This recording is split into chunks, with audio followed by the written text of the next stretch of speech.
Hello everyone, in this video I'll be covering the insurance basic which will help you in your phase 2 exam of AIRDAI जो कि 21st दिसंबर को है.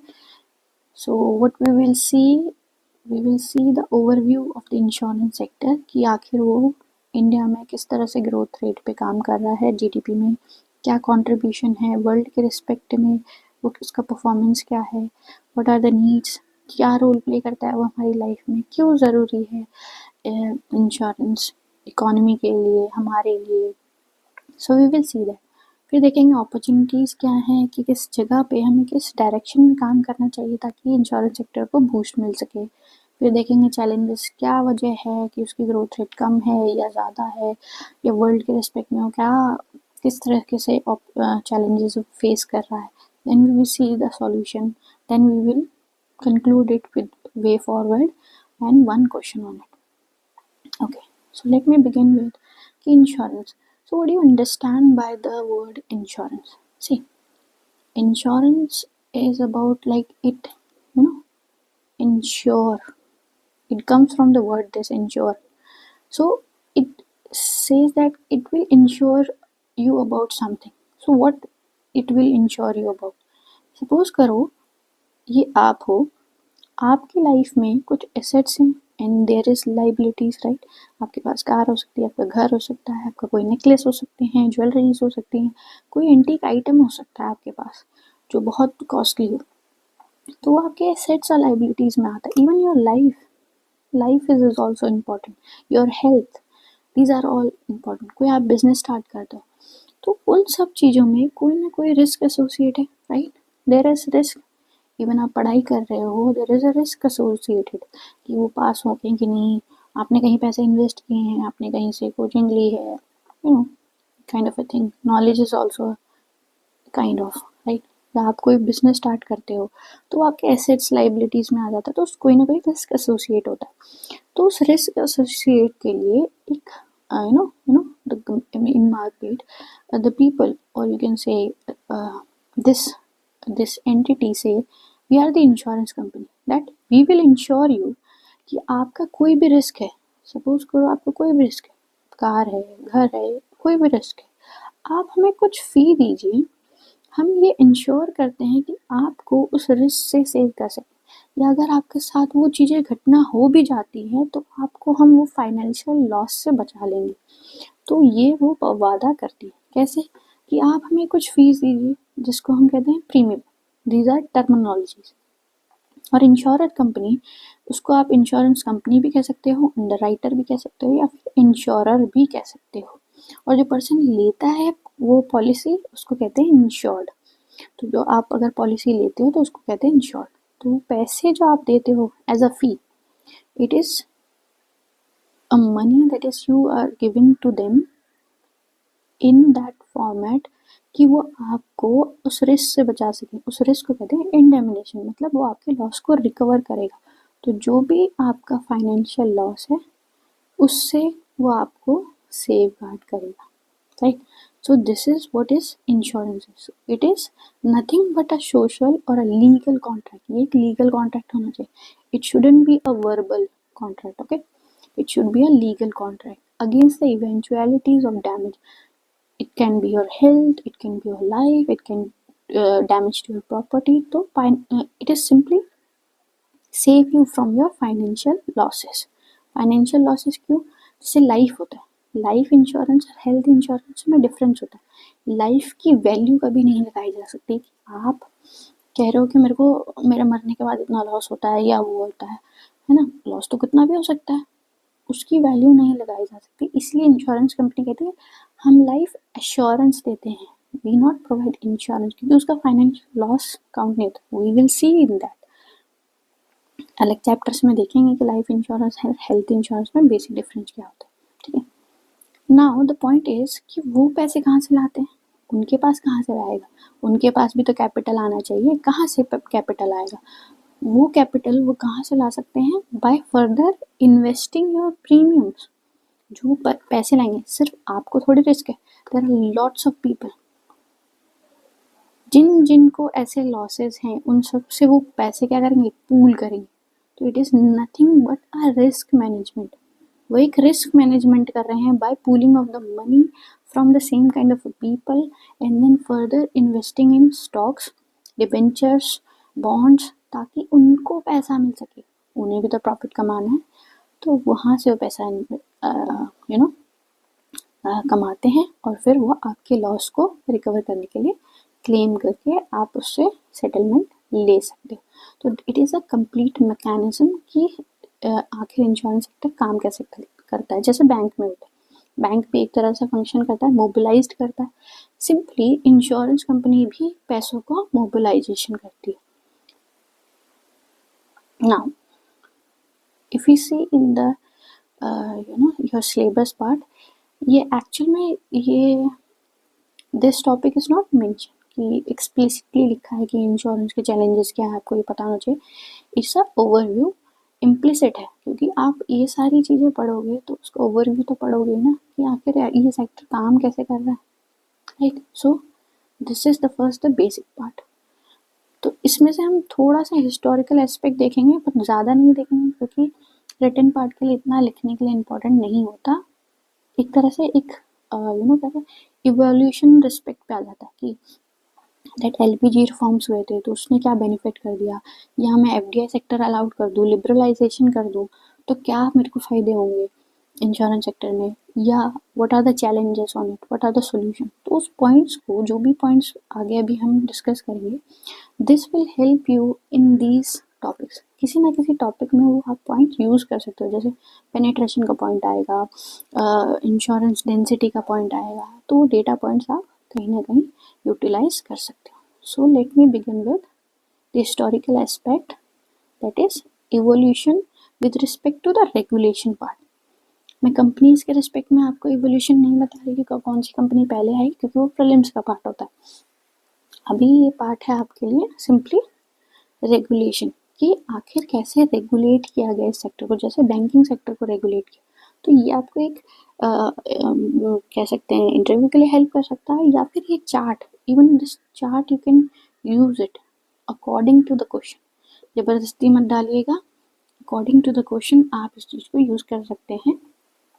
सो let me begin with regulation evolution. See, first regulation came in pre independence era. Britisher ने, देखो आपको पता होगा कि पहली कंपनी ब्रिटिशर्स ने ओपन की थी, insurance company for the widows of European people. उसके बाद इंडिया में Indian company I, Bombay insurance company, that is for the first time, right. उस तरीके से बहुत सारी कंपनियां ओपन हुई। तो इतनी सारी पैसे लोग पैसे इकट्ठा कर रहे हैं, इंडिया की कंपनी है, बाहर की कंपनी है, तो गवर्नमेंट को, और उस टाइम तो ब्रिटिशर्स क्या करना चाहते थे, रेगुलेट करना चाहते थे हर चीज़ों, तो उसको रेगुलेट करने के लिए, ताकि उस पैसे को, क्योंकि ये लोगों का पैसा ही तो है, it is saving of the people, इसीलिए वो उस टाइम रेगुलेट नहीं करना चाहते थे कि वो लोगों की हेल्प करना चाहते थे। They want to regulate it because वो हर चीज़ पे नज़र रखना चाहते थे, कंट्रोल करना चाहते थे, क्योंकि उस टाइम स्वदेशी मूवमेंट, नॉन कॉर्पोरेशन मूवमेंट्स, उन सब में पैसा लगता था। तो पैसा कहाँ से लाते थे, कहीं ना कहीं वो सोच रहे थे कि कहीं इन्वेस्टमेंट से तो नहीं आ रहा, तो उसलिए उन्होंने एक एक्ट लागू किया, that is Indian insurance act 1938, and it is still going on. हमने कोई न्यू लॉ नहीं अपनाया है, कोई न्यू एक्ट नहीं अपनाया है, we are using this act only and we are just amending it according to our needs. तो नेक्स्ट टाइम कब हुआ, 1956 में ये अमेंड किया गया, और अभी भी बहुत बार अमेंड हुआ है। तो first question is from for you, comment in the section that how many times it got amended और कब कब हुआ, ठीक है। इसका वैल्यूएशन आपको यहीं से समझ में आ जाएगा, आप जब इसके अमेंडमेंट्स देखोगे। Okay, now the point is it was scattered, right. बहुत सारी कंपनी थी, एक्ट तो आ गया, एक्ट क्या कर रहा था, लाइसेंसिंग के लिए आ रहा था, कुछ ना कुछ रेगुलेट तो कर रहा था, पर कोई रेगुलेटरी बॉडी नहीं थी। It is simply an act to see the things, to control the things, कहीं ना कहीं अंडर में आ सकती थी। जैसे कि मैंने कंपनी तो खोल ली, तो मैं लॉ से बाहर हूँ अभी, मैं कुछ भी कर सकती हूँ, बट मैं जैसे ही लॉ के अंदर आऊँगी तो मुझे थोड़ा सा स्ट्रिक्ट होना पड़ेगा, मुझे देखना पड़ेगा, मुझे अपने कदम अच्छे से रखने पड़ेंगे। But still there were lots of scattered companies. तो उस स्कैटर्ड कंपनीज को रेगुलेट करने के लिए इंडिया ने पोस्ट इंडिपेंडेंस में in your second year 5 year plan, जिसको हम महालनोबिस प्लान भी कहते हैं, to control this pool of money, इतना सारा पैसा इतनी कंपनीज में जा रहा है तो उसको रेगुलेट करना ज़रूरी था। तो फर्स्ट टाइम नेशनलाइजेशन किया गया, जिसके थ्रू हमने LIC को डेवलप किया, सेटअप किया, जिसके अंडर 256 कंपनीज हो सकते हैं, 256 कंपनीज को LIC के अंडर लाया गया। क्यों? There were lots of scams, there was irregularity, corruption, dubious investment practices। कहाँ पैसा जा रहा है हमें पता ही नहीं चल रहा था, कहाँ जा रहा है, राइट? पैसा बाहर जा रहा है या इंडिया में ही रह रहा है, या लोगों के सेटलमेंट क्लेम्स हो भी रहे हैं या नहीं हो रहे हैं, पता नहीं चला। तो टू कंट्रोल इट LIC बनाया गया। सी, लाइफ इंश्योरेंस तो रेगुलेट हो गई, पर नॉन लाइफ भी तो बाकी रह गई। तो सेकेंड टाइम अगेन नेशनलाइजेशन किया गया 1973 में, जिसमें जनरल इंश्योरेंस को रेगुलेट किया गया, दैट इज नेशनलाइज किया गया, जिसके अंदर 4 सब्सिडरी GIC को बनाया गया है, जिसके अंदर 4 subsidiary, that is your national insurance company, new India assurance company, oriental fire general insurance and United India insurance company. ये चारों कंपनीज को इसके अंडर लाया गया। उस टाइम ये चारों की चारों नॉन लाइफ को देखती थी, बिकॉज इंश्योरेंस कंपनियां insurance are of 2 types, life insurance होती है और नॉन लाइफ होती है। तो ये चारों उसको देखती थी और GIC एविएशन सेक्टर को देखता था, ठीक है। देन कम्स द रिफॉर्म्स हुए, even you link with your ESI syllabus. See, I am trying to linking it with कि आप इन टॉपिक्स को कहाँ यूज़ कर पाओगे वो बता रही हूँ। तो ESI में एक टॉपिक है that you should how the economic reforms affected or created an opportunity for, ये पूरा वर्ड नहीं है word to word but general sense है। तीसरा या चौथा टॉपिक होगा कि इकोनॉमिक रिफॉर्म्स ने इंश्योरेंस सेक्टर में क्या हेल्प की। तो आप ये चार्ट यूज़ कर सकते हैं, राइट? तो फर्स्ट टाइम क्या हुआ था, लिबरलाइजेशन हुआ था, LPG रिफॉर्म्स लाए थे देश में, जिससे प्राइवेटाइजेशन को प्रमोट किया गया था। तो इंश्योरेंस सेक्टर में भी प्राइवेटाइजेशन अलाउड किया गया। FDIs थी, but it's not like liberalisation happen. सिर्फ प्राइवेटाइजेशन नहीं होता, ये बात याद रखिएगा, लिबरलाइजेशन नहीं हुआ था। FDI मतलब बाहर के देश कंपनी कर सकती थी, बट वो आके इन्वेस्ट नहीं करेंगी, इंडियन कंपनी के थ्रू काम कर सकती थी, डायरेक्ट ऑटोमेटिक रूट से अपना वेंचर नहीं ला सकती, it should be a joint venture. तो ये थोड़ा बहुत अलाउड था, बट ऐसे कोई परसेंटेज वाइज कोई डिटेल नहीं दी गई है, बट ये कहीं ना कहीं थोड़ा बहुत अलाउड था, ठीक है। देन फिर भी प्रॉब्लम आ रही थी, अब प्राइवेटाइजेशन हुआ तो प्राइवेट कंपनी बहुत सारी हो जाएंगी। तो उन प्राइवेट कंपनीज को भी रेगुलेट करने के लिए, जैसे बैंकिंग में RBI है ना, RBI is like a father figure, RBI is the father figure, कि कंपनीज को कुछ होगा या कंपनीज को रेगुलेट करने के लिए RBI काम करेगी। तो मल्होत्रा कमेटी सेटअप की। मल्होत्रा कमेटी ने 1994 को रिपोर्ट सबमिट की, बोला कि हमें कंट्रोल करने की ज़रूरत है प्राइवेट कंपनीज को, हमें उन्हें रेगुलेट करना चाहिए, एक रेगुलेटरी बॉडी होनी चाहिए जो इंश्योरेंस सेक्टर को देख सके। ये नेशनलाइजेशन से काम नहीं चलेगा, मोबिलाइज करना है। ये जो पैसे आ रहे हैं कहाँ जा रहा है, ये पैसा कहाँ सही जगह इन्वेस्ट हो भी रहा है कि नहीं। See, I told you one thing that these insurance company invest, तो ये कहाँ इन्वेस्ट कर रही हैं, ये मोबिलाइजेशन सही जगह होना चाहिए, क्योंकि आज के टाइम पे it's a mandatory for the insurance company also कि वो लोग सोशल सेक्टर में सोशल सिक्योरिटी के लिए काम करें, कुछ परसेंटेज वहाँ इन्वेस्ट करें। तो ये रेगुलेट करने के लिए मल्होत्रा कमेटी ने बोला। तो उसके चलते एग्जैक्टली कुछ सालों में तो नहीं आया, क्योंकि जैसे बैंकिंग सेक्टर में तो जल्दी रिफॉर्म किए गए, इंश्योरेंस सेक्टर में थोड़ा टाइम लगा, और उसके चलते ADAI को फॉर्म किया गया और फाइनली 2000 में ADAI सेटअप हो गया।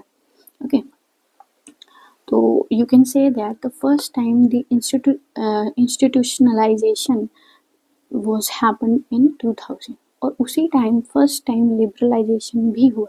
दैट मीन्स FDIs अलाउड किए गए, ऑटोमेटिक रूट से आ सकते थे। जैसे पहले तो FDI को कंट्रोल करके लाया जाता था, गवर्नमेंट देखेगी, राइट, बट नाउ ऑटोमेटिकली वो आ सकते हैं, ऑटोमेटिक रूट के से आ सकते हैं बाय 26%, राइट। 2000 में 26 था, 2015 में 49% हुआ और अभी 74% है। कहीं कहीं आपको 100% भी मिलेगा। 100% is not for the companies, it is for intermediaries, brokers के लिए है, ठीक है। जो इंश्योरेंस कंपनी के ब्रोकर्स होते हैं वो आ सकते हैं। जैसे मैं अपनी सर्विस प्रोवाइड कर सकती हूँ, मैं एक ब्रोकर हूँ तो मेरा 100% है, मैं आ सकती हूँ, बट मैं कंपनी लेके नहीं आ सकती 100%। बट ये न्यूज़ में है, तो देयर आर ह्यूज पॉसिबिलिटी कि FDI पे क्वेश्चन बन सकता है कि that government is saying proposes to increase the FDI limit. Even the EDI chief said कि हमें 100% ओपन कर देना चाहिए लाइक बैंकिंग सेक्टर, तो हमारे में ग्रोथ होगी। So this is the whole part of it, evolution. एक चीज़ और याद रखिए, GIC अभी दोनों के साथ नहीं है, उसको डीलिंग कर दिया गया है। GIC is a re insurance company and these 4 are non life insurance company, ठीक है। डीलिंग मतलब अब दोनों को अलग अलग कर दिया गया। So if I tell you some status about कि कितनी कंपनीज हैं, इससे आपको एक और चीज़ पता चलेगी। से 24 companies are for the LIC sector, life insurance, जिसमें एक पब्लिक है, that is your monolithic structure कह सकते हो आप, कि अकेला खड़ा है अभी भी लाइफ इंश्योरेंस के में, सिर्फ यही एक पब्लिक डोमिनेंसी। इवन ये एक प्रॉब्लम भी है कि पब्लिक सेक्टर डोमिनेंसी है, सिर्फ एक ही कंपनी है, सोचिए आप, ठीक है, एक ही कंपनी है जो पब्लिक सेक्टर में है और 23 की 23 कंपनी प्राइवेट सेक्टर है। देयर आर 34 कंपनीज अराउंड जो नॉन लाइफ में, ये 4 वो जो सब्सिडरी थी, 2 स्पेशल हैं, ये आपका सिलेबस का पार्ट भी है, जो एक्सपोर्ट इंश्योरेंस कंपनी होती है और agriculture insurance. Let me show you, see here, specialist insurance lines, agriculture and export guarantee. So ये स्पेशल है, इनके बारे में आपको स्पेशली पढ़ना चाहिए। और फिर ये प्राइवेट्स हैं। 12 री इंश्योरेंस है, ये भी आपका सिलेबस का पार्ट है, जिसमें GIC एक अकेली है जो पब्लिक सेक्टर है, 11 प्राइवेट है, जिसमें 10 फॉरेन कंपनीज और 1 इंडियन प्राइवेट कंपनीज है। Okay, so this is all, this is the status कि आखिर ये इसका हिस्टोरिकल एस्पेक्ट क्या है और कितनी कंपनीज हैं। इन डेटा पॉइंट्स को यूज़ करके आप पॉइंट्स भी बना सकते हो कि किसकी डोमिनेंसी ज़्यादा है। पब्लिक सेक्टर की डोमिनेंसी इंश्योरेंस सेक्टर में अभी भी है, ओपन नहीं हो इतना, ठीक है। ओपन नहीं होगा तो क्या होगा, इनोवेशन नहीं होगा, प्रोडक्ट में इनोवेशन नहीं आएगा, तो वो चीज़ है, right. Now let's see the data points कि आखिर ये कैसा काम कर रहा है मार्केट में। If you see with respect to GDP, it contributes around 7% along with the banking service. तो GDP में इसका contribution 7% है और 11% की ग्रोथ रेट से बढ़ रहा है फ्रॉम द पास्ट 1 डिकेड्स। ये अभी ग्रोथ रेट इसकी अच्छी है और अभी इसकी रैंक क्या है वर्ल्ड में, it is 10th rank with respect to the global, you can say the global volume, premium volume के रिस्पेक्ट पे करते हैं। मतलब कि अगर मान लो टोटल 100 रुपये वर्ल्ड में इकट्ठा होते हैं इंश्योरेंस के लिए, तो कितना परसेंटेज इंडिया इकट्ठा करता है, तो इंडिया करता है 1.9% वॉल्यूम के रेस्पेक्ट में, that is around 131 billion, 131 billions it generate, right. इतना वो कंट्रीब्यूट करता है ग्लोबल सिनेरियो में, इतना रिस्पेक्ट करता है। फर्स्ट है USA, second is China, UK, Japan, France. तो आपका क्वेश्चन भी आया था with respect to USA and China, discuss the insurance penetration and density। तो आप ये डेटा पॉइंट्स यूज़ कर सकते हो। तो इस बार कहा गया है रिपोर्ट में, there is Swiss Re Sigma report of 2023, it says that कि इतनी ग्रोथ रेट है और 10th रैंक पे, और ये दावा किया जा रहा है जो इंडिया की एनुअल रिपोर्ट में मेंशन है, ठीक है।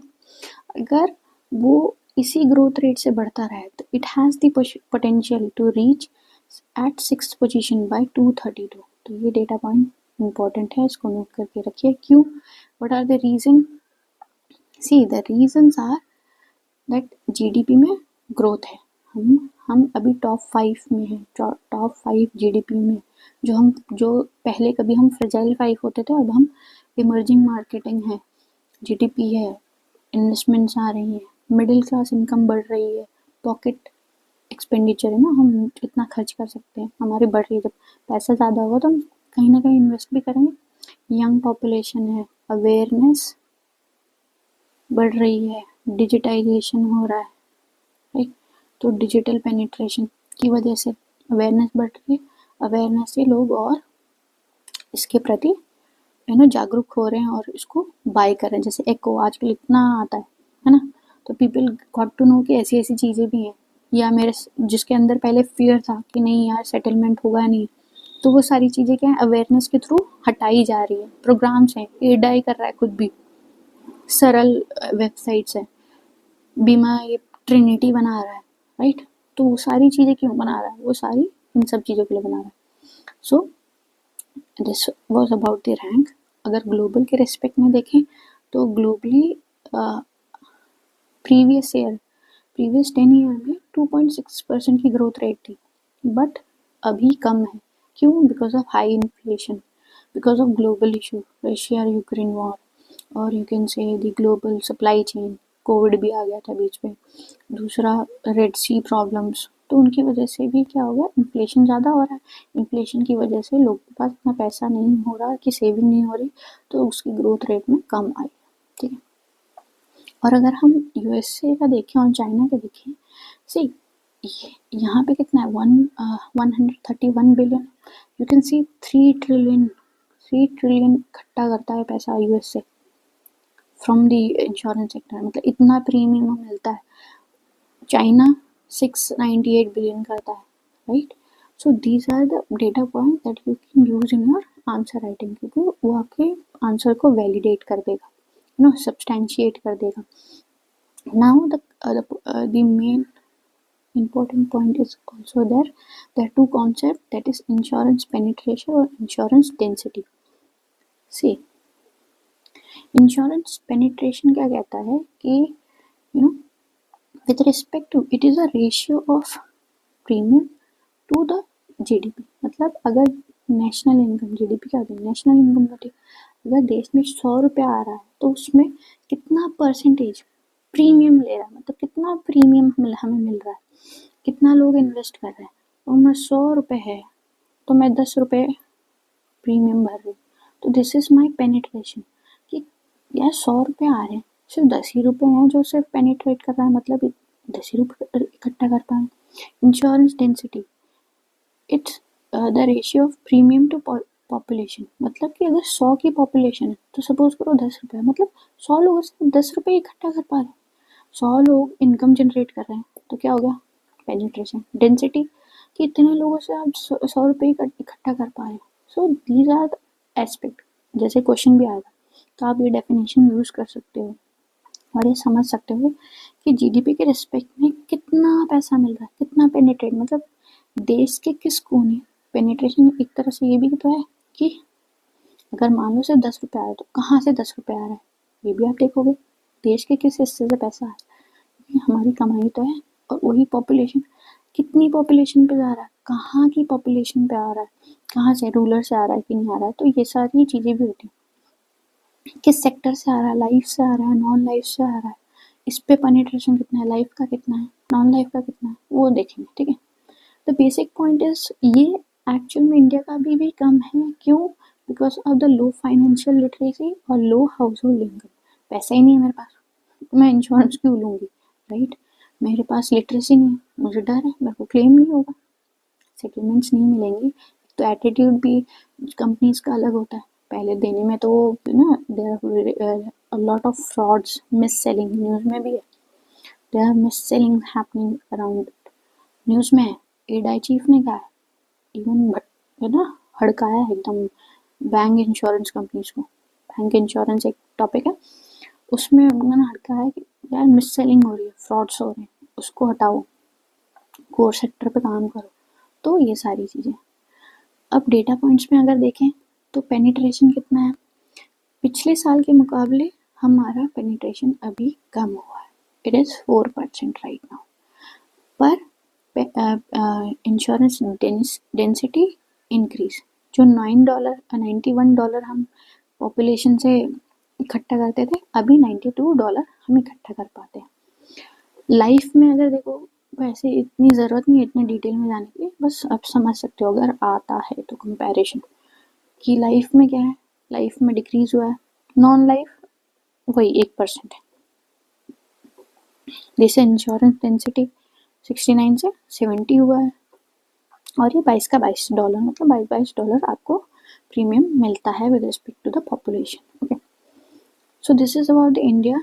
अब वर्ल्ड के रिस्पेक्ट में देखें तो India is at 4%, China is at 3.9%। ये पेनिट्रेशन की बात है, insurance penetration with respect to the GDP, premium upon GDP. और यूएसए है 11.6%, और वर्ल्ड है दैट इज 6.8, जो कि पिछले 10 सालों से कम में है। क्यों? Because of the inflation, right. और इंडिया में क्यों बढ़ रहा है, मैंने आपको रीज़न बता दिए। यहाँ पे यंग पॉपुलेशन है, मिडिल इनकम बढ़ रही है, ये and all that, right. USA का देख सकते हैं आप, 11% है। डेंसिटी सी, डेंसिटी कितना है, $8,000 लाइक $, $8885, $8195। चाइना में सी डेंसिटी कितनी है, 482, 489, 3.9, कम है हमसे बट स्टिल ज़्यादा है। एक तो ग्लोबल रैंक में ऊपर से, पेनिट्रेशन में तो चलो कम है, पर डेंसिटी में हमसे बहुत ज़्यादा है, आप देखो। और हम दावा कर रहे हैं कि हम 6 पोजीशन में पहुंच जाएंगे, मतलब इतना आसपास लेके आना, उसके लिए हमें बहुत वर्क करना पड़ेगा। यू कैन सी, ये यूके के लिए भी डेटा मैंने लिखा हुआ है, बट आप रीड कर सकते हैं, ईडाई के डॉक्यूमेंट में सारी चीज़ें लिखी गई हैं, तो from there you can collect. जैसे कि आप वहाँ से ग्राफ पढ़ सकते हैं, I show you the graph, 1 second. See, ये ट्रेंड्स आप बना सकते हैं, see this is the report.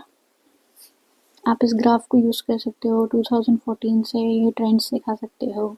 C it is increasing और डिक्रीजिंग, और it is nothing happened in this trend.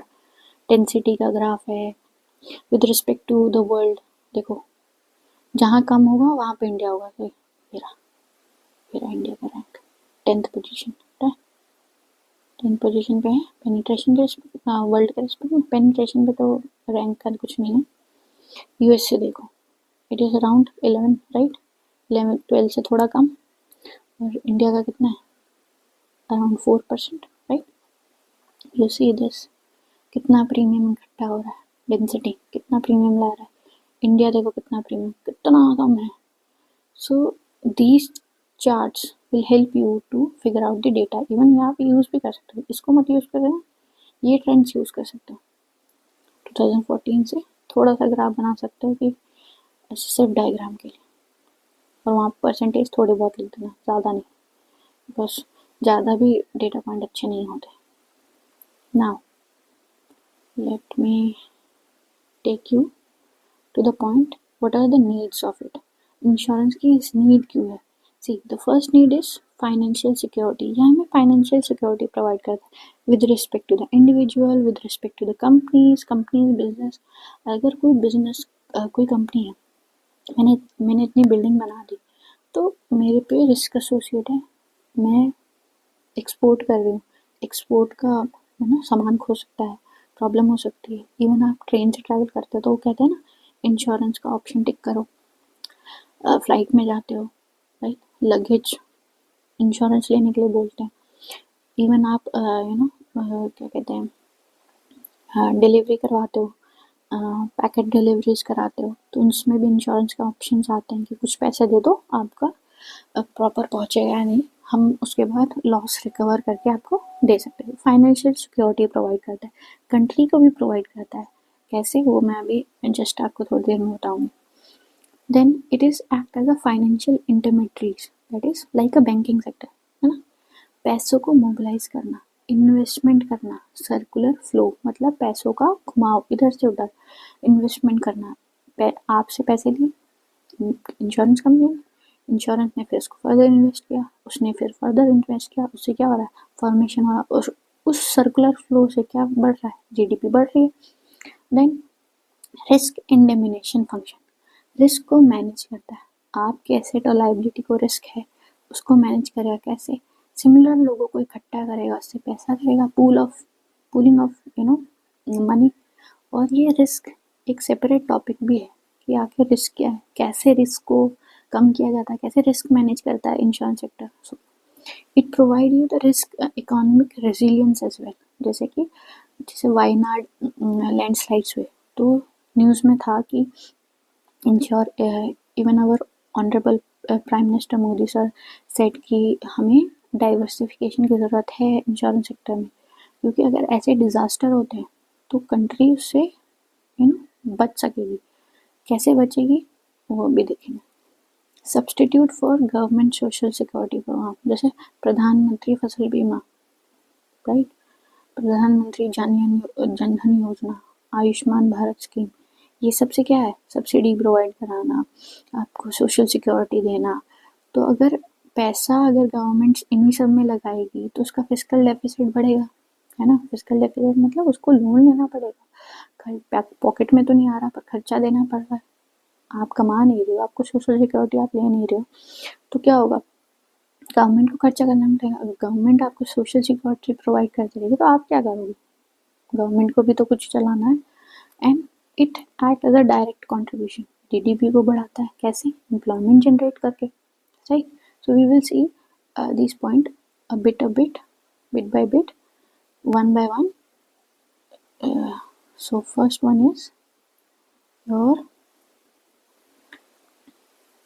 so let's begin. पहला पॉइंट क्या है, फाइनेंशियल सिक्योरिटी प्रोवाइड करता है। See UN conference on trade and development, UN sorry it is UNCTAD ने 1964 में अपने फाइनेंशियल एक्ट रिपोर्ट में कहा था कि if there is a sound insurance company plus री इंश्योरेंस मार्केट, री इंश्योरेंस मतलब इंश्योरेंस कंपनी को भी प्रोटेक्ट करता है, वो होता है री इंश्योरेंस इन सिंपलर सेंस, उसको हम पढ़ेंगे, वो एक इकलौता अलग टॉपिक है। तो री इंश्योरेंस, साउंड इंश्योरेंस और री इंश्योरेंस मार्केट अगर है तो री इंश्योरेंस मार्केट, ये दोनों एसेंशियल है किसी भी इकोनॉमी के लिए फॉर इट्स इकोनॉमिक ग्रोथ। मतलब इंश्योरेंस को इकोनॉमिक ग्रोथ से रिलेट कर दिया, क्यों, देश को भी तो रिस्क है, कहीं ना कहीं देश को रिस्क है, तो देश को जो रिस्क हो रहे हैं उसको वो बचाएगा, राइट, मोबिलाइज करेगा, मार्केट स्टेबलाइजेशन करेगा। इस पॉइंट में आप लिख सकते हो इट विल मार्केट स्टेबलाइजेशन। मैं पैसों को इन्वेस्ट कर रही हूँ, लॉन्ग टर्म इन्वेस्टमेंट मिल रही है मुझे, बैंक से मिले ना मिले, अगर इंश्योरेंस कहीं ना कहीं इन्वेस्ट कर रहा है तो कहीं ना किसी कंपनी में पैसा बैंक से नहीं आ रहा, पर इंश्योरेंस कंपनी के थ्रू स्टॉक्स में, बॉन्ड्स में आ रहा है, तो फ़ायदा तो है। तो it is kind of a circular flow. Companies को कैसे, मैं रिस्क ले सकती हूँ, सपोज करो मैंने कोई बिजनेस ओपन किया, बेकरी का बिजनेस, मैंने दुकान ले ली, दुकान जल भी सकती है, तो मैंने उसको इंश्योरेंस करा लिया, तो मैं रिस्क ले सकती हूँ एक तरह से, तो मेरे रिस्क कैपेसिटी बढ़ा सकता है, मैं आगे और और बिजनेस फर्म्स खोल सकती हूँ इस सेक्टर में, इंश्योरेंस और अगर लॉस भी हुआ तो वो रिकवर हो जाएगा।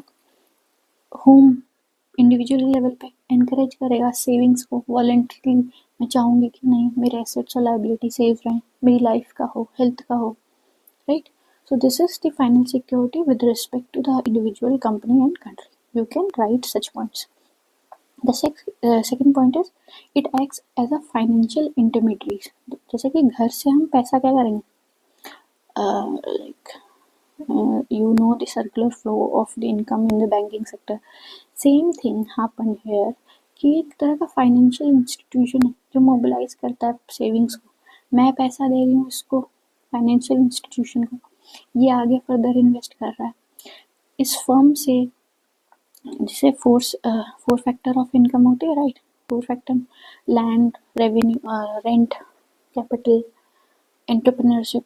तो यहाँ से ये सारी की सारी चीज़ें क्या हो रही है, एक तरह से सर्कुलर फ्लो में एक्ट कर रही है. जैसे बैंकिंग सेक्टर में होता है, हमारा पैसा मैं जाके जॉब करूँगी इन फर्म्स में, इसमें करूँगी तो मुझे पैसा भी तो मिलेगा, right. So what I do is it mobilize my money and through these companies act as a investment company in the market. Circular flow कर रहे हैं, उस पैसों को सर्कुलेट कर रही है for the government as well, right. So this was the second point. The third point is act as a risk indemnification function. Risk को मैनेज कर रही है by spreading the risk. 100 लोग हैं, सपोज करो, आई गिव यू एग्जांपल. सी, एक village में 400 घर है. 400 घर की वैल्यू है 400 घर के एक घर की वैल्यू है 20,000 रुपये. हर साल ऑन एन एवरेज 4 घर जल जाते हैं ना, आग लग जाती है किसी भी रीजन से, तो 80,000 का क्या होगा, उनको लॉस होता है. सो देयर आर 400 हाउस, सबकी वैल्यू 20,000, 4 घर चलते हैं, लॉस कितना हुआ 80,000. 80,000 को 400 लोगों में डिवाइड कर तो कितना 200. अगर ये 400 घर 200 रुपये देंगे मुझे इंश्योरेंस कंपनी को, तो मैं जिसको भी लॉस होगा बाद में वो क्लेम कर सकता है, right. So what I am doing is the pooling of the money, spreading the risk. क्या कर रही हूँ, स्प्रेड ही तो कर रही हूँ. सिर्फ मेरा लॉस नहीं देख रहा हो, बहुत सारों का लॉस देख रहा है, similar losses, and it taking the contribution. और ये फेयर प्राइस होता है, ऐसा नहीं होता आपसे कुछ भी ले लेगा, वो कैलकुलेट करेगा. This is the way that it calculated. ये तो सिंपलेस्ट सेंस में प्रोबेबिलिटी निकालता है, you know, the principle of large number, कितने लोगों का अफेक्ट हो रहा है वो, तो उससे पैसे कितने लेने, वो सारी चीज़ों का सोल्यूशन यहाँ से निकलता है, right. Now where we were in the risk management, कि वो रिस्क मैनेज कर रहा है, वो इकोनॉमिक रेजिलियंस प्रोवाइड कर रहा है by providing resilience in the disaster risk. Suppose कीजिए जैसे अर्थक्वेक आता है, फिर भी सेटलमेंट क्लेम्स होते हैं, मेरा घर गिर गया, बाढ़ आ गई, फ्लड्स आ गए, ड्रॉट हो गया, मेरे क्रॉप को इंश्योरेंस कौन देगा. तो ये सारी चीज़ें रिस्क को मैनेज करने के लिए by pooling of a money, right. Now the third one is substitute for government social security scheme. I explain you simply कि वो बर्डन कम कर देगा, जिससे फिजिकल डेफिसिट क्या हो जाएगा, कम हो जाएगा. जैसे गवर्नमेंट बहुत सारी फूड सिक्योरिटी प्रोवाइड करती है, फर्टिलाइजर सब्सिडी देती है, पेंशन प्रोग्राम्स है. इन सब चीज़ों को क्या होगा, फिर कम देना पड़ेगा ना, उससे फिजिकल डेफिसिट कम हो जाएगा. क्योंकि पैसा अगर ज़्यादा खर्चा करोगे तो फिजिकल डेफिसिट बढ़ेगा और उससे जीडीपी की ग्रोथ डाउन हो जाएगी. Now the direct contribution point, कि वो जीडीपी पे डायरेक्ट इम्पैक्ट करेगा, जीडीपी हेल्प करेगा कैसे, एम्प्लॉयमेंट प्रोवाइड करके, सर्विसेज प्रोवाइड करके, long term financial resource. It is act as a long term financial resource. Premium तो डेली आ रहा है ना, बैंक में क्या है कि मैं लोन लेने कभी कभी जाती हूँ, राइट, कभी कभी आया मार्केट डाउन हुआ नहीं हुआ. पर अगर मैं इंश्योरेंस वॉलंटरीली, मेरा माइंडसेट इतना अच्छा है, मेरे देश का माइंडसेट इतना अच्छा है कि मैं ये इंश्योरेंस लेती हूँ, तो क्या होगा, पैसा हमेशा आएगा और पैसा डायरेक्ट इन्वेस्ट में ही होगा फर्दर, राइट. तो it's act as a long term financial resource, ऐसे आप कनेक्ट कर सकते हो, right. Now what are the opportunities, किस जगह इंश्योरेंस सेक्टर वर्क करे ताकि उसको फ़ायदा हो. पहले वी कैन सी दैट, थोड़ा लेट में देखते हैं, पहले चैलेंजेस देख लेते हैं, उससे क्या होगा, आपको कनेक्ट करने में आसानी होगी अपॉर्चुनिटीज़ में. सो let me begin with the challenges. मैंने बहुत So before I'll tell you opportunities, let's see some challenges and the solution for it. See, challenges आप कोई भी 5 याद कर लीजिए, उसके अकॉर्डिंग देखिए आपको कितने वर्ड्स लिखने हैं, उसके अकॉर्डिंग यूज़ कर लेना, या उसको एक पाई चार्ट जैसा, पाई चार्ट कह रही हूँ, ऐसा स्टेक होल्डर अप्रोच या पेस्टल अप्रोच से आप क्या कर सकते हो, उस चैलेंजेस को लिख सकते हो, ठीक है। सो मैंने चैलेंजेस और सोल्यूशन उसके साथ साथ लिखे। तो first challenges in the insurance sector is prevalence of insurance gap. और इंश्योरेंस गैप कैसे पता चलता है? इंश्योरेंस पेनिट्रेशन और डेंसिटी के डेटा से। आपको पता है 4%, मैंने आपको बताया दिस इज $92 और दिस इज 91, मतलब 60 से हम कहीं ना कहीं 92 पे आए। पास्ट टिकट से तो हम ज़्यादा हैं, बट स्टिल हम वर्ल्ड के रिस्पेक्ट में, ग्लोबल लेवल में अभी भी कम है। इसका मतलब कि there are lots of people who are uninsured, मतलब कि हम उस स्ट्रेटा ऑफ द सोसाइटी तक पहुँचे ही नहीं, मतलब हम इतने लोगों के पास गए ही नहीं हैं। बहुत सारे ऐसे लोग हैं जो अभी भी अनइंश्योर्ड हैं, जिनके पास इंश्योरेंस नहीं है। तो still we have the opportunity as well, plus this is the biggest challenge as well. Even the IRDAI vision, IRDAI ने बोला है कि उसके इट्स बीमा हैकाथॉन किया था ना शायद, आई गेस, तो उसमें उन्होंने कहा था, विजन उन्होंने दिया हुआ है, that is insurance for all by 247, मतलब 100% डेंसिटी होगा, मतलब हम सारे अनइंश्योर्ड पॉपुलेशन को कवर कर लेंगे, ये उन्होंने दावा किया था, और ये पॉइंट भी आप यूज़ कर सकते हो। So this is the first challenge. अब इसको डील कैसे करें? सी, अगर लोग इंश्योरेंस नहीं ले रहे, क्यों नहीं ले रहे होंगे? मे बी लिटरेसी नहीं होगी या फिर अवेयरनेस नहीं होगी। तो सोल्यूशन क्या करेंगे? मास लेवल अवेयरनेस करेंगे, उसकी नीड, उसके बेनिफिट्स बताएंगे, जैसे टैक्स बेनिफिट होते हैं। जनरली क्या करती है कंपनीज ना, मिस सेल करती है, उसकी ज़रूरतें नहीं बताती, बस बोलती है टैक्स बेनिफिट है, ये है, जीएसटी का वो मिलेगा, फ्री मिलेगा, नहीं मिलेगा, कुछ होगा, वो करके मिस सेल करती है। उससे क्या प्रॉब्लम होती है, क्योंकि वो सारी चीज़ें नहीं बताती। It did not disclose all the detailed factor which are relevant for it is relevant for insured person to know, तो वो सब नहीं बताते, तो उसका ज़रूरी है। उसका एग्जांपल है, there was successful campaign done by AMFI, that is Association of Mutual Fund of India, जिसने एक अच्छा कैंपेन, मतलब बहुत लोगों को अवेयर किया था, जिससे बहुत परसेंटेज लेके आए थे। Create a trust among individual, rural जाओ, मतलब रूरल एरिया में जा रहे हो तो आप उस पर ट्रस्ट क्रिएट करो। फार्मर को अगर लोन दे रहे हो, सॉरी इंश्योरेंस, फार्म इंश्योरेंस करवा रहे हो, तो उनको एक ट्रस्ट करो, ऐसा ना हो कि वो लोग डरे, क्योंकि वो लोग क्या करते हैं, फिर वो गवर्नमेंट पे डिपेंड हो जाते हैं, सोशल सिक्योरिटी पे डिपेंड हो जाते हैं, तो उससे बचाया जा सके। दूसरा, you can do a rationalize GST rate. अगर हाई जीएसटी रेट होगा तो प्रीमियम बर्डन बढ़ेगा मेरे ऊपर, राइट? तो उसकी वजह से क्या होगा, मैं लूँगी ही नहीं, अगर प्रीमियम मुझे ज़्यादा देना पड़ेगा। अगर कोई चीज़ है, सपोज करो, इंश्योरेंस भी ना एक तरह से एक कॉन्सेप्ट होता है, इसमें भी प्रोबेबिलिटी डिस्ट्रीब्यूशन कैसे किया जाता है, कि it's like a risk factor को देख के कि मुझे फ़ायदा हो रहा है या नहीं हो रहा है।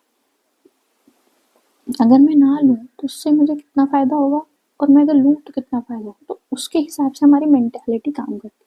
तो रैशनलाइज अगर जीएसटी रेट होगा, वैसे नहीं लगता लाइफ इंश्योरेंस में, I guess, I tell you, कि हेल्थ वाले सेक्टर में नहीं लगता है इस तरह से, कहीं ना कहीं कम होता है, कुछ ना कुछ परसेंटेज कम है, तो वो चीज़ें। अगर वो ज़्यादा है, कहीं ना कहीं हाई भी है, तो उसकी वजह से क्या है, प्रीमियम बर्डन मेरे पर बढ़ेगा और मैं नहीं लूँ, right? So this was the first thing, that prevalence of insurance gap, जो कि इन दो डेटा की वजह से पता चलता है। दूसरा है, it is a capital intensive industry, मतलब it is a capital staff, इसको पैसा चाहिए रन करने के लिए। कहाँ से लाएगा पैसा? अगर मैं 100 लोगों को लॉस प्रोवाइड करवा रही हूँ, I am assuring the people कि आप चले भी गए तो आपको इंश्योरेंस मिलेगा, आपकी दुकान पर आग लग गई तो मैं आपको पैसा दूंगा, कहाँ से लाएंगे पैसा? तो it is a capital staff industry. Why? क्योंकि एज ए टू कवर, उसको हाई कमीशन भी देने होते हैं लोगों को, ब्रोकर्स होते हैं, एक्चुरीज होती है, मार्केटिंग करनी होती है, ट्रेनिंग करवानी पड़ती है, सैलरीज देनी पड़ती है, डेटाबेस मैनेजमेंट करना पड़ता है, क्योंकि आप प्रीमियम भरते जा रहे हो, it is like a long process. तो उस डेटा को मैनेज करना, तो ये सारी चीज़ें फैक्टर इन्वॉल्व होती है। दूसरा, regulation, supervision, oversight by the IRDA as well, by the regulatory body एक ही है, तो सबको कैसे देखेगी, नॉन लाइफ, लाइफ को, तो थोड़े स्ट्रिक्ट रेगुलेशन को फॉलो करती है, जैसे कि सॉल्वेंसी रेशियो, बैंक से ज़्यादा इनको रखना पड़ता है कि अगर कुछ प्रॉब्लम हो गई तो कुछ पैसा आपको पहले से ही रखना है ताकि आप उस रिस्क को झेल सको, राइट। तो दिस इज द नॉर्म्स, वो स्ट्रिक्ट हैं, तो इससे क्या होती है, प्रॉब्लम होती है। तो ये सारे पॉइंट्स आप लिख सकते हो, राइट। अब इसका सोल्यूशन क्या है, सी, फर्स्ट, बजट में थोड़े पैसे दीजिए, गवर्नमेंट अगर पैसा देगी तो हो सकता है।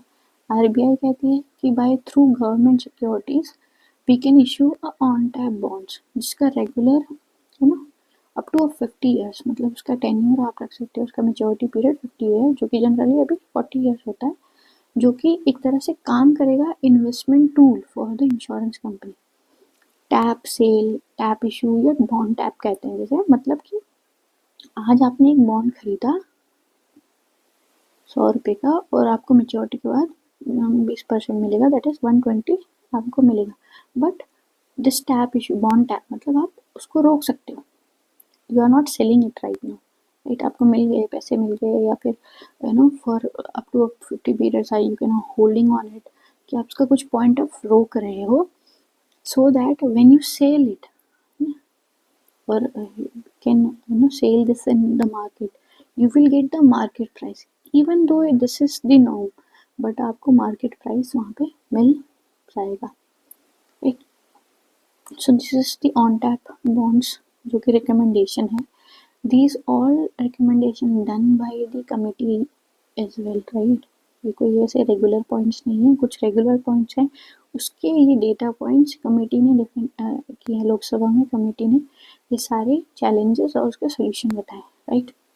दूसरा और क्या कर सकता है, कोलैबोरेट कर सकता है, UK India partnership, cross market investment, pension sector, insurance में क्रॉस मार्केट हो रही है, मतलब इनोवेशन आएगी, है ना, एक्सपर्टीज आएगी हमारे पास, एफडीआई फ्लोज होंगे, तो ये सारी चीज़ों के लिए फ़ायदा हो सकता है। ओपन आर्किटेक्चर सोल्यूशन है, जैसे concept of insurance agent which enable agent to associate with multiple insurance company, कि मैं एक तरह का एजेंट हूँ दैट इज़ ओपन, मेरा लाइफ वाला नॉन लाइफ से भी इंटरेक्ट कर सके, जिससे क्या होगा, there is will be increase in the lot of thing, मैं लोगों तक ज़्यादा पहुँच पाऊँगा, मेरे पास एक्सपर्टीज आएगी, नॉलेज आएगी, ट्रेनिंग कॉस्ट मेरा घट जाएगा, डिस्ट्रीब्यूशन कॉस्ट घटेगा, फाइनेंशियल इंक्लूजन होगा, पेनिट्रेशन बढ़ेगा, डेंसिटी बढ़ेगी, okay. For this strict regulation, what can be the solution? Synchronized with prevailing global standard of capital, कि पैसा कैसे लाया जाए, जैसे यूके में पैसा कैसे आ रहा है, यूएसए में कैसे आ रहा है, तो उनसे बात की जाए, उनकी एक्सपर्टीज लाई जाए, जैसे कोलैबोरेशन की बात की ना, प्राइवेट सेक्टर ओपन किया जाए, एफडीआई अलाउ किया जाए, उससे क्या होगा, कैपिटल आएगा, right. Next is the health insurance, see health insurance में भी प्रॉब्लम है, ये कोई अच्छा ज़्यादा पॉइंट नहीं है, ये अपॉर्चुनिटीज़ में आप यूज़ कर सकते हो, बट स्टिल सजेशन दिए गए थे, तो I am explaining it. According to NITI Aayog, 30% of the people it's devoid of health insurance, that is called as missing middle. ये टर्म बहुत अच्छा है, जो कि अभी मार्केट में बहुत, मतलब मार्केट कह रही हूँ, it is given by the NITI Aayog. Missing middle मतलब कि मेरे पास पोटेंशियल तो है बट मैं इंश्योरेंस नहीं ले रही हूँ, right, these are missing middles, right. So this is that कि there are people who are devoid of health insurance, अभी भी नहीं लिए हैं। हेल्थ इन्फ्लेशन, पैसा इतना बढ़ रहा है, लाइफस्टाइल बढ़ रही है, still it poses a challenge on the health insurance sector, तो उसका प्रॉब्लम हो सकता है। तो क्या कर सकते हैं हम, जैसे हेल्थ इंश्योरेंस है, तो आप यहाँ पे लिख सकते हो, इधर you can say there is no product innovation और कस्टमाइजेशन, तो अगर वो सोल्यूशन किया जाए या स्टैंडर्डाइज किया जाए हेल्थ प्रोडक्ट को, सपोज करो देयर इज़ ए न्यूज़ कि ओल्ड एज को ना जो अबव 60 है हेल्थ इंश्योरेंस की प्रॉब्लम आती है, वो एक अपॉर्चुनिटी भी है प्लस उनके लिए प्रोडक्ट भी नहीं है, क्योंकि उनकी डेथ तो कभी भी हो सकती है ना, उनकी लाइफ इंश्योरेंस, उनकी हेल्थ इंश्योरेंस, तो उनके लिए प्रोडक्ट्स हैं कि नहीं। तो अगर ऐसा हुआ तो प्रोडक्ट इनोवेशन होगा, लोगों तक ज़्यादा पहुँचेगा, लोग खरीदेंगे भी। तो उनको सिंप्लीफाइड करना, स्टैंडर्डाइज करना, शेयर करना गवर्नमेंट डेटा, इंफ्रास्ट्रक्चर करना, पार्शियल फाइनेंसिंग करना हेल्थ में, right, maintaining profitability plus trust among the people. Health insurance में क्या होता है, सेटलमेंट क्लेम्स बहुत कम होते हैं, तो ये आप लिख सकते हैं यहाँ पे, सेटलमेंट क्लेम्स में प्रॉब्लम्स आती है, फ्रॉडलेंट केस होते हैं, फ्रॉड्स होते हैं, करप्शन होता है बहुत ज़्यादा।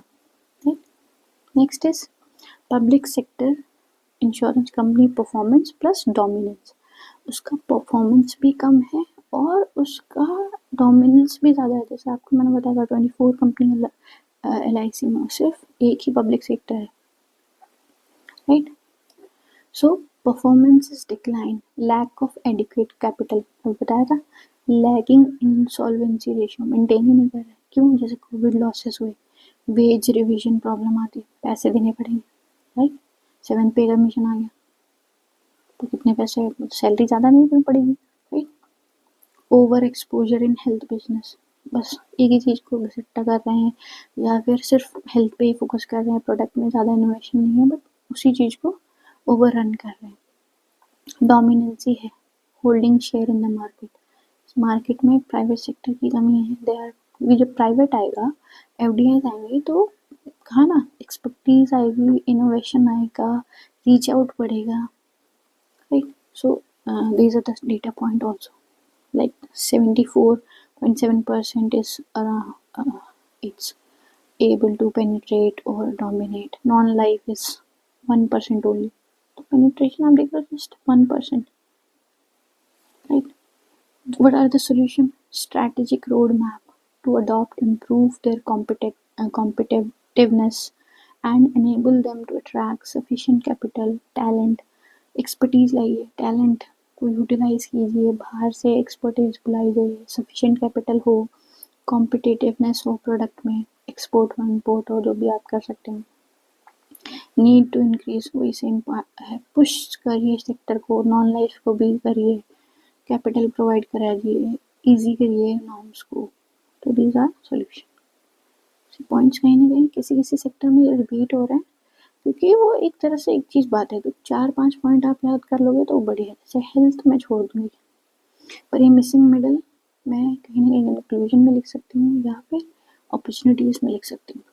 दूसरा सबसे इम्पोर्टेंट कि देखो पेनिट्रेशन कम है, रूरल अर्बन डिवाइड डेफिशिएंट है, स्क्यूड एटीट्यूड है कि हम रूरल को नहीं देंगे, क्योंकि उनको क्या है, फॉर्मल क्रेडिट मिलना भी प्रॉब्लम होती है, फॉर्मल इंश्योरेंस प्रोवाइड करना भी उनका एटीट्यूड नहीं होता, क्योंकि वो सोचते हैं कि नहीं गवर्नमेंट से हमें फ्री में या कम में, बहुत ही कम में मिल जाएगा। तो डिफिशिएंट रूरल पार्टिसिपेशन,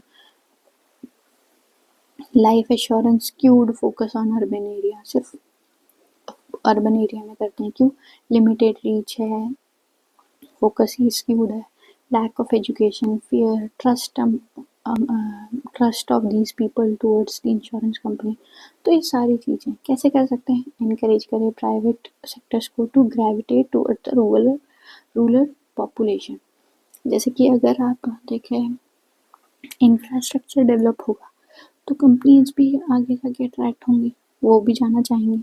तो अगर हर चीज़ मिलेगी, कैपिटल इंटेंसिव प्रोवाइड होगा तो कोई भी जाना चाहेगा, तो प्राइवेट सेक्टर भी को पुश करेंगे।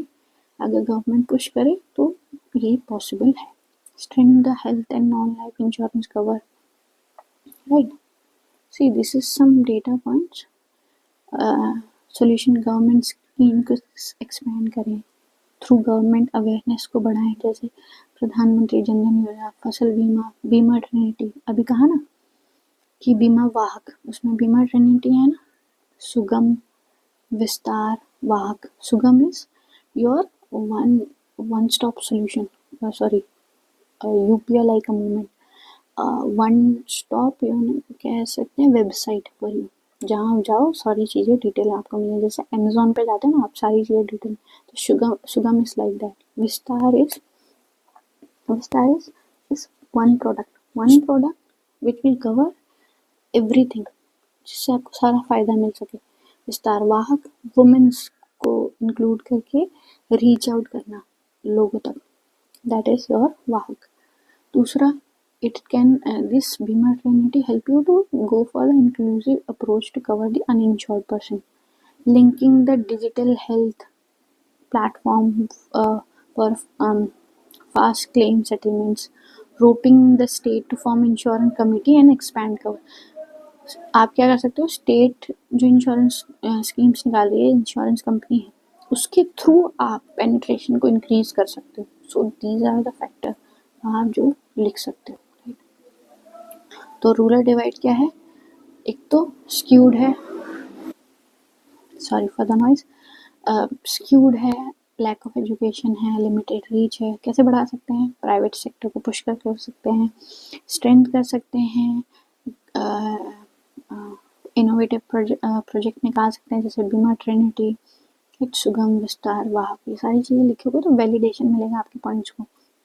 Inclusive approach to cover the uninsured via these things, linking the digital penetration, right? Digital health registration platforms, जहाँ से आपको easily settlement claims होंगे, right?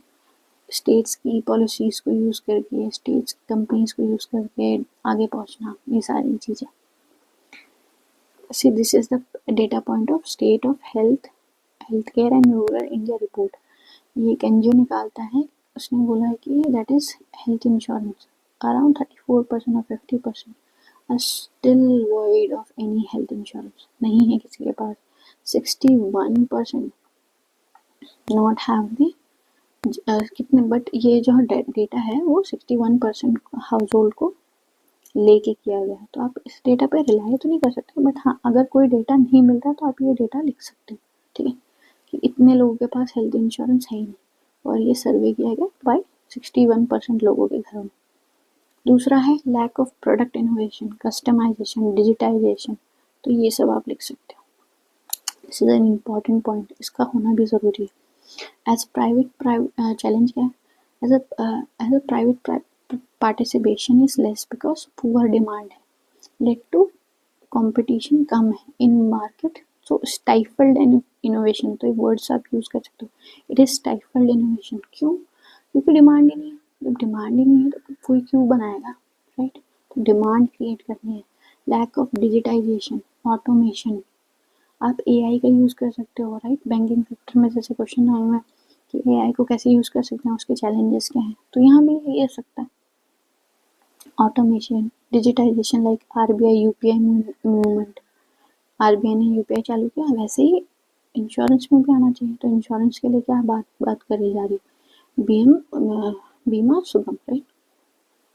बीमा सुगम, राइट? तो Bima Sugam it will act as a RBI UPI movement. Customer centric policies बनानी चाहिए। आप सॉल्यूशन में अगर लिखना चाहो तो क्या करोगे, कॉम्पिटिटिवनेस बढ़ाना चाहिए, प्राइवेट सेक्टर को ना बूस्ट करना चाहिए, टैलेंट मैनेजमेंट करना चाहिए, initiative like Bima Trinity,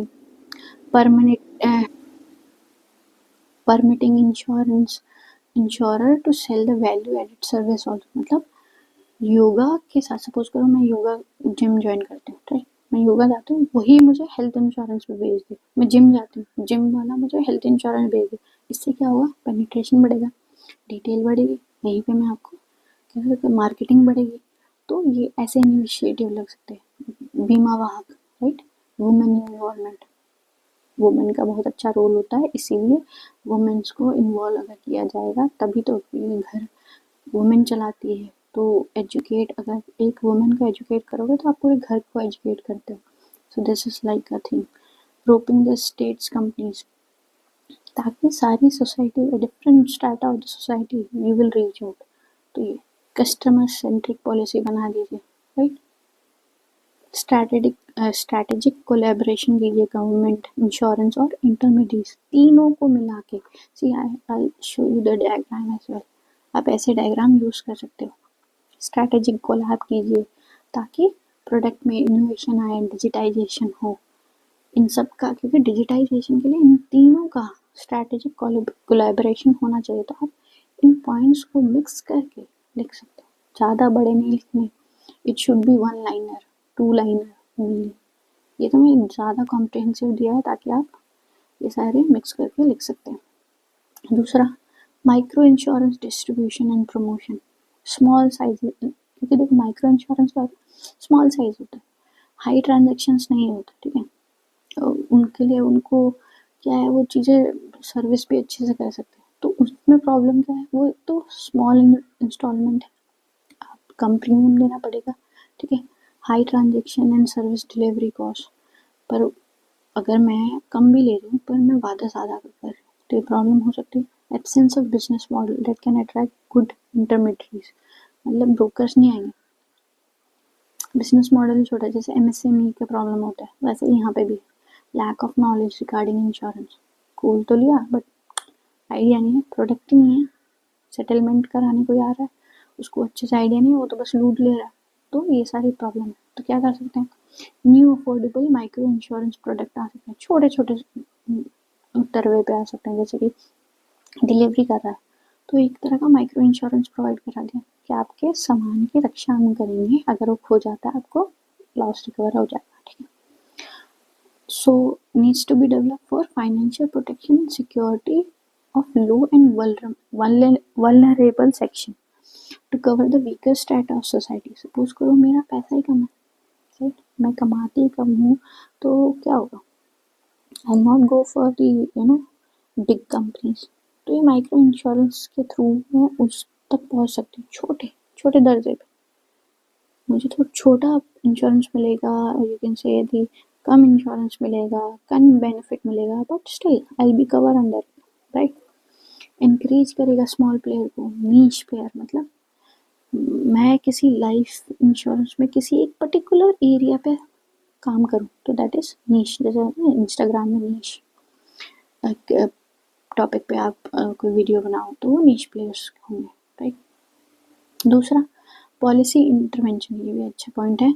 composite licensing problem है, ADAI did not allow the composite licensing, मतलब कि for insurance to undertake life और non life health under one entity. अगर मेरी कंपनी है तो मैं लाइफ और नॉन लाइफ नहीं बेच सकती, मेरे को या तो लाइफ ही बेचना पड़ेगा या मुझे नॉन लाइफ ही बेचना पड़ेगा। तो अगर कंपोजिट लाइसेंसिंग होती है तो अच्छा होगा, FDI ईज कर दूँ तो अच्छा होगा। तो इन सब का सोल्यूशन क्या है, सिंपली अलाउ देम, राइट। इससे क्या होगा, कॉस्ट कटिंग होगी, कंप्लायंस हैसल फ्री हो जाएगा, राइट, गवर्नेंस बढ़ेगा। तो ये सारी चीज़ें आप पॉइंट लिख सकते हैं। गवर्नमेंट स्कीम्स डिले होते हैं, वैसे तो अच्छा परसेंटेज में बजट में मेंशन है, but still there is processing delay, क्योंकि लोगों के पास पेपर नहीं होते। सेटलमेंट क्लेम के पास पेपर जब आते हैं तो उनके पास पेपर्स नहीं होते, या स्कीम्स का कुछ ना कुछ पॉइंट्स चेंज हो जाता है, लोग देते नहीं हैं पैसे, खा जाते हैं, करप्शन हो जाते हैं। तो दीज आर द प्रॉब्लम। सो उसका इफेक्टिव मैकेनिज्म होना चाहिए, एक्सपीडाइट होना चाहिए, मतलब जल्दी सेटलमेंट क्लेम होने चाहिए, जल्द से जल्द कोई ऑफिसर होना चाहिए, गवर्नमेंट्स होनी चाहिए, ट्रांसपेरेंसी होनी चाहिए, जैसे RTI हो गया। तो ये इन सारे स्कीम्स में अफोर्डेबिलिटी होनी चाहिए और प्रीमियम भी कम ही कम होना चाहिए। एंड ये भी एक अच्छा पॉइंट है, बट ये बहुत यूनिक अलग पॉइंट है। अनक्लेम पॉलिसी, सपोज कीजिए मैंने कोई पॉलिसी तो ली but I have not claimed it yet, और मे बी आई गेट उस इंसान की डेथ हो गई बट उसकी पॉलिसी को क्लेम करने वाला कोई नहीं, तो वो पैसा कहाँ जाएगा। अभी कोई रिफॉर्म नहीं, बट अगर आप RBI बैंकिंग में देखो, there is central portal that is उत्कम by the RBI for claiming the unclaim deposit. Suppose करो कोई क्लेम नहीं कर रहा, आपने डिपॉजिट तो बैंक में किए हैं, तो पैसा कहाँ जाता है, वो पैसा जाता है सीनियर सिटीजन फंड में।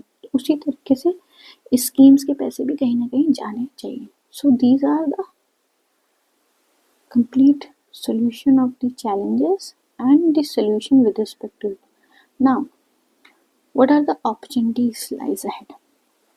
तो opportunities क्या है, जैसे मैंने आपको बताया था growing middle class, there are missing middle, और ऐसा माना जा रहा है कि by 2030 India will add up 140 million middle class income people का मतलब इतने लोगों का इनकम क्या होगा, बढ़ेगा, और इनकम बढ़ेगा तो I can tap on it, मैं उन लोगों को अट्रैक्ट कर सकती हूँ, अवेयरनेस बढ़ाओ तो क्या होगा, ये चीज़ें कवर हो जाएगी. Health protection gap, that means कि देयर आर 30% पीपल जिनके पास हेल्थ इंश्योरेंस ही नहीं है. Missing middle, these are missing middle, तो बढ़ेंगी भी और मिसिंग मिडल भी है. मिसिंग मिडल मतलब कि उनके पास पोटेंशियल तो है बट वो लिए नहीं है, उन्होंने कोई भी सोशल सिक्योरिटी स्कीम या फिर किसी इंश्योरेंस स्कीम के अंडर है ही नहीं. तो ये है अपॉर्चुनिटीज़ क्या लाई करती है, डिजिटल पेनिट्रेशन और बीमा Trinity the best example. Increase awareness, awareness के लिए आप एक पॉइंट लिख सकते हो, जैसे कि मैंने निमोनिक्स बनाया, that is how you can create an awareness by eyes, by providing the information, by communicating with the people, by educating financial literacy. जैसे कि आजकल बहुत चल रहा है फाइनेंशियल लिटरेसी स्कूल में, तो आप बचपन से ही लोगों को अवेयर कीजिए. रेगुलेटरी रिफॉर्म्स, एफडीआई को ओपन कीजिए, प्राइवेट को ओपन कीजिए थोड़ा और, माइक्रो इंश्योरेंस लाइए. माइक्रो इंश्योरेंस अभी पढ़ा था हमने, छोटे छोटे प्रोडक्ट्स, नीश प्रोडक्ट्स, कंपोजिट लाइसेंसिंग कीजिए, कॉस्ट बचेगा, क्योंकि वैसे ही कंपनी क्या है, कैपिटल स्टार्व्ड है, तो वो सारी चीज़ें. Tap the rural area, silver economy means जो लोग 60 से ऊपर है उनके लिए प्रोडक्ट्स नहीं है. लोग इंश्योरेंस कंपनी अवॉइड करती है लाइफ इंश्योरेंस देने के लिए उनको, क्यों, क्योंकि they can die at any moment और उनको लॉस होगा, कंपनी को लॉस हो सकता है, उनको फ़ायदा मिले ना मिले. तो एल्डरली पीपल के लिए वर्क करना चाहिए. Even it is in news कि how, right, there is in news कि health insurance for the silver economy, how you can deal with it. तो ये सारी चीज़ें हैं. चले but are the challenges for them, what are the benefits for them, और in which area you should work. तो ये क्वेश्चन बन सकते हैं, राइट. क्योंकि अगर न्यूज़ में आप देखो, न्यूज़ में 3 चीज़ें, एक है एफडीआई, बैंक इंश्योरेंस, राइट, री इंश्योरेंस भी है, क्योंकि री इंश्योरेंस होगी तो इंश्योरेंस कंपनी को भी फ़ायदा होगा, राइट. और डाइवर्सिफिकेशन, जैसे कि डिज़ास्टर आते हैं, तो डिज़ास्टर आने के लिए ऐसे प्रोडक्ट्स होने चाहिए कि उन चीज़ों को कवर किया जा सके, तो लोगों को कम से कम लॉस झेलना पड़े, right. Health insurance for elderly people, जैसे आयुष्मान भारत स्कीम, तो ये सारी चीज़ें हेल्प कर रही हैं. बट इंश्योरेंस सेक्टर में क्या हेल्प कर रहा है, वो चीज़ें. तो these are the news with respect to this. Now lastly, how I can conclude it, say the way forward is, if you want to catalyze the growth of an insurance sector, you should rejuvenate it, diversify it, or revamp the nature of the product and digitize it, product innovation, and try to reach out to all strata of the society. Then you able to achieve the dream, or you can say the vision. Dream, don't write the dream, the vision of like insurance for all by 247 or before that. तो इस तरीके से आप जी सकते हैं. So one question for you, you can write to discuss the significance of an insurance sector and the underlying issue. Comment, or you can say critically analyze. I hope I have cleared all the doubts here that with respect to the insurance. Video थोड़ा सा बड़ा है क्योंकि it's give you overview कि status क्या है, need, opportunities. तो ये सारे पॉइंट्स आप कहीं ना कहीं, छोटे छोटे पॉइंट्स, एग्जाम्पल्स, आप कहीं ना कहीं इन इन सेक्टर में यूज़ कर सकते हो, इंश्योरेंस में यूज़ कर सकते हो, यहाँ यूज़ कर सकते हो, सॉल्वेंसी में, रिस्क में। तो ये सारे पॉइंट्स आपको कहीं ना कहीं हेल्प करेंगे। तो इस I hope I am able to clear it all to you. Thank you and best of luck.